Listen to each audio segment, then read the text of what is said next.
नमस्कार दोस्तों, आज की इस वीडियो में हम क्लास 10 का जो मासिक परीक्षा होने वाला है 22 तारीख का साइंस का, उसका हम सभी ऑब्जेक्टिव को सॉल्व करेंगे। तो शुरू से अंत तक बने रहिएगा। तो चलिए हम लोग एक एक करके प्रश्न को देखते हैं। तो यहाँ पे प्रश्न बोला है कि विद्युत वाहक का बल का मात्रक होता है। तो इसका जो राइट आंसर हो जाएगा बाबू बी हो जाएगा, वोल्ट हो जाएगा, ठीक ना। दूसरा क्वेश्चन बोला है कि चुंबकीय बल क्षेत्र का ऐसा ही मात्रक होता है। तो दूसरा का राइट आंसर हो जाएगा ए, न्यूटन प्रति एम्पियर मीटर, ठीक ना। तीसरा प्रश्न बोला है कि डायनेमो का सिद्धांत आधारित है। तो तीसरा का जो राइट आंसर हो जाएगा बाबू आपका सी हो जाएगा, विद्युत चुंबकीय प्रेरक पर। चौथा प्रश्न बोला है कि विद्युत मोटर को चलाया जा सकता है। तो चौथा का जो राइट आंसर हो जाएगा बाबू आपका सी हो जाएगा, दृष्ट धारा और प्रतिवर्ती धारा, ठीक ना। पंचवा प्रश्न बोला है कि दाएं हाथ के अंगूठे के नियम को किसने प्रतिपादित किया था। तो पंचमा का राइट आंसर हो जाएगा बाबू ए हो जाएगा, फ्लेमिंग, ठीक ना। छठा प्रश्न बोला है आपका विद्युत चुंबकीय प्रेरक की खोज किसने की थी। तो विद्युत चुंबकीय प्रेरक की खोज किसने की थी। छठा का जो राइट आंसर हो जाएगा आपका डी हो जाएगा, फैराडे ने, ठीक ना। चलिए अगले प्रश्न में देखते हैं। अगला प्रश्न बोला है कि विद्युत चुंबक बनाया जा सकता है। तो सात का जो राइट आंसर हो जाएगा बाबू आपका सी हो जाएगा, नरम लोहा से, ठीक ना। अगला प्रश्न बोला है कि विद्युत जनित्र परिवर्तित करता है। तो 8 का जो राइट आंसर हो जाएगा बाबू आपका सी हो जाएगा, यांत्रिक ऊर्जा को विद्युत ऊर्जा में। 9 प्रश्न बोला है कि विद्युत तार सामान्य होता है। तो 9 का जो राइट आंसर हो जाएगा बाबू आपका ये हो जाएगा, काले रंग का होता है, ठीक ना। चलिए अगला प्रश्न बोला है आपका 10 दिक् परिवर्तक युक्त जनित्र उत्पन्न होता है। तो 10 का जो राइट आंसर हो जाएगा ये हो जाएगा, दृष्ट धारा से, ठीक ना। डालडा में उपस्थित वसा अम्ल किस प्रकृति का होता है। तो 11 का जो राइट आंसर हो जाएगा बाबू ए हो जाएगा, संपृक्त।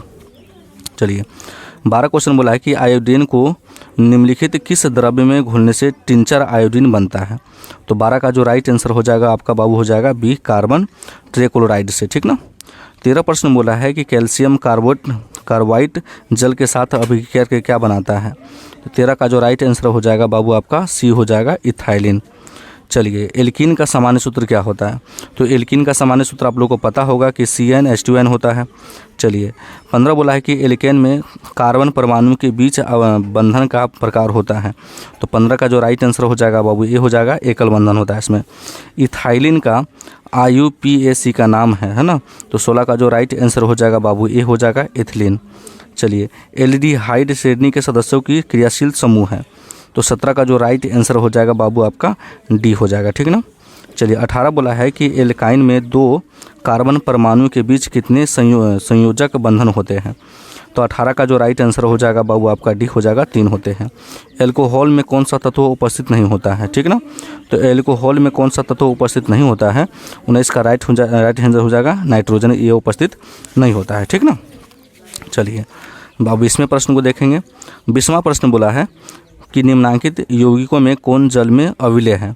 20 का जो राइट आंसर हो जाएगा आपका हो जाएगा बाबू बी हो जाएगा, ग्लूकोज। एक वन पारिस्थितिक तंत्र में कितने पोस्तरीय स्तर होते हैं, ठीक ना। तो 21 का जो राइट आंसर हो जाएगा बाबू डी हो जाएगा आपका, 4 हो जाएगा, ठीक ना।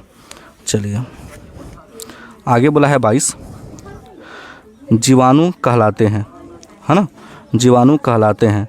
तो 22 का जो राइट आंसर हो जाएगा बाबू आपका सी हो जाएगा, अपघटक। 23 बोला है कि बाघ उपभोक्ता है। तो बाघ उपभोक्ता है कौन से पोषी स्तर में आता है। तो 23 का जो राइट आंसर हो जाएगा बाबू बी हो जाएगा, द्वितीय स्तर हो जाएगा। ओजोन परत है, हानिकारक है, ठीक ना। चलिए निम्नलिखित में कौन एक जैव अनवीकरणीय पदार्थ है। तो 25 का जो राइट आंसर हो जाएगा बाबू आपका ये हो जाएगा, कागज। प्राथमिक उपभोक्ता कहलाते हैं। तो 26 का जो राइट आंसर हो जाएगा आपका डी हो जाएगा, सहकारी। जैव आवर्धन प्रदर्शित करने वाला रसायन है। 27 का राइट आंसर हो जाएगा बाबू आपका ए हो जाएगा, CFC, ठीक ना। निम्नलिखित में से किसी पारिस्थितिक तंत्र का जैव घटक हो सकता है। तो 28 का जो राइट आंसर हो जाएगा बाबू आपका ए हो जाएगा, कवक। CFC का व्यापक उपयोग होता है ना।